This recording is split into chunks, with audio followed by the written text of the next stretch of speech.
If you have been watching my channel for a while, you've probably heard me say dozens of times at this point that beating retroactive jealousy is absolutely possible. I'm proof of it, and I can point you to dozens and dozens, hundreds of testimonials on my website, a small army of former retroactive jealousy sufferers who are moving on with their lives. But is overcoming retroactive jealousy always possible? I think the answer might surprise you. My name is Zachary Stockill, and since 2013, I've been helping men and women from all over the world overcome retroactive jealousy and save their relationships.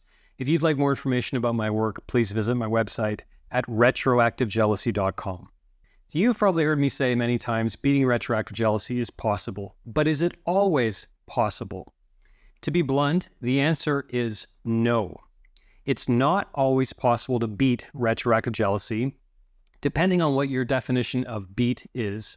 But no, it's not always possible. It's not possible, I think, to truly beat retroactive jealousy if you fundamentally believe that your values and your partner's values are completely different.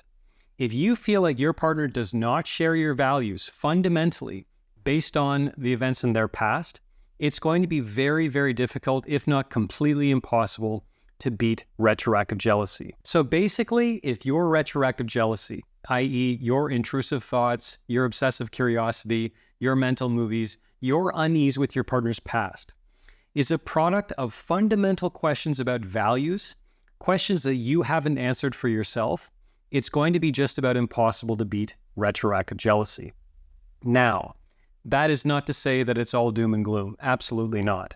I've worked with many, many, many retroactive jealousy sufferers through the whole values question.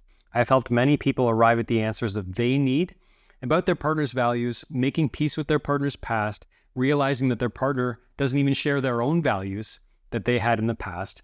In other words, realizing that their partner's values have changed over time, which is extremely common for just about all of us.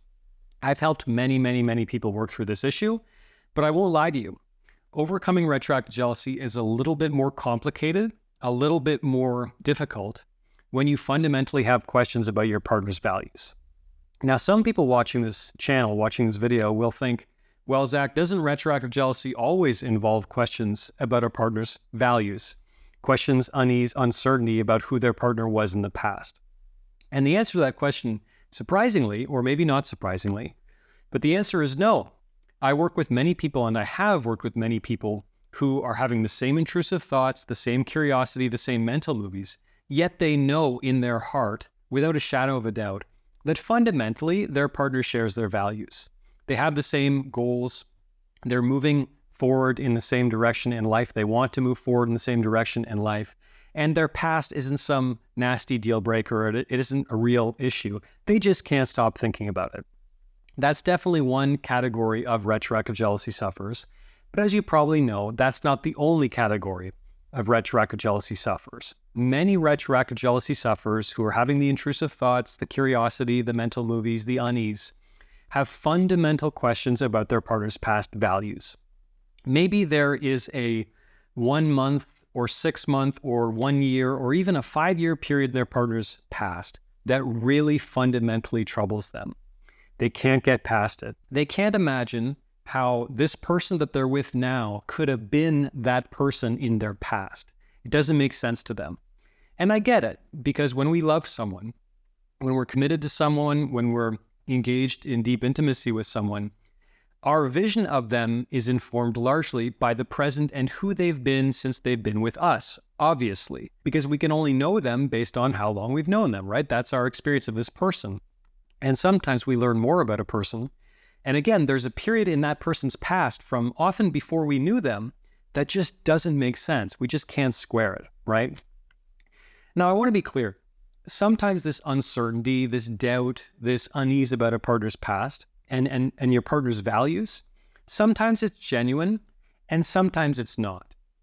In other words, sometimes it really is just a product of fear, doubt, uncertainty, fear of losing our partner, maybe on a subconscious level, fear of committing to this person, and we don't know what the future is going to hold, but that's everyone, right? Anytime we get in a relationship, the future is always uncertain. Sometimes it's more or less irrational, this concern about our partner's past values. Sometimes it's not. And again, this might surprise some of you watching this, because I think some people watch my channel and they think that I say you should always stay with your partner and you can work through anything. And fundamentally, I don't believe that. That's not true. Sometimes it becomes very clear, generally through our partner's actions in the present, which I'll come to in a moment. But sometimes it really does become clear that, you know what, my values and my partner's values are fundamentally misaligned. We're not wanting to move in the same direction fundamentally, or even if we do kind of want to move in the same direction as a couple in our lives, there's just way too many doubts and questions about my partner's past, and I can't handle that. And that's okay. If you come to that conclusion with a clear head, which is very important, I don't have a judgment about that whatsoever. In fact, I think if you decide in your heart of hearts, in your calmest moments, that, you know what, my partner does not share my values, I think you owe it to yourself and your partner to move on. Because it's not fair to your partner either. You're wasting their time. Maybe you're giving them hope for a future that's probably never going to come because you realize, you know what, we don't share the same values. Nothing wrong with that whatsoever. However, I have to put out my standard disclaimer whenever I talk about this topic, which is, if you want to know who someone is, watch their actions in the present over long enough periods of time, and eventually the truth of who they are will bubble up to the surface. In other words, often people look for answers about who their partner is when they look to their partner's past. Being with them in the present will often tell you a lot of things. It'll tell you about their fundamental character, at least recently, and it'll often tell you about how they see their past. In other words, if you've been in a relationship with a person for 5 years and they've been a great partner and they've been committed and they haven't been sketchy and they haven't cheated and they've been a devoted partner and loving and warm and open, that's going to probably tell you that they value your relationship as much as you do. And that's going to tell you probably more about their character rather than some one-off event from their past 15 years ago. Our actions over time in the present tell the world about who we really are. And again, I have to say actions, not words. Because if someone tells you, oh, I've always wanted a relationship and I've wanted a relationship for 15 years, and their entire relationship history is one of chaos and disorder and dishonesty and infidelity and lies and all these things, then if you want to know who they are, fundamentally, I think you need to believe their actions. Anyway, I could go on about this all day. I have a lot of thoughts on the whole values question as it relates to retroactive jealousy. And I have to mention that I recorded an entire video masterclass devoted to this topic in particular. It's called The Path to Peace, and in this short masterclass, it's only 2 or maybe 2.5 hours long, I take you through the entire process of getting these answers that you need about your partner's values and whether or not you could be a good fit moving forward. A lot of people have found this very, very helpful. In particular, any retroactive jealousy sufferers who have those questions about values, I think you'll want to check this class out. Again, a lot of people have found it really liberating. It's called The Path to Peace. You can click a link in the bio for all the details. Thank you for listening. Thanks for watching. If you got anything out of this video, please take a minute to let me know by clicking the like button below.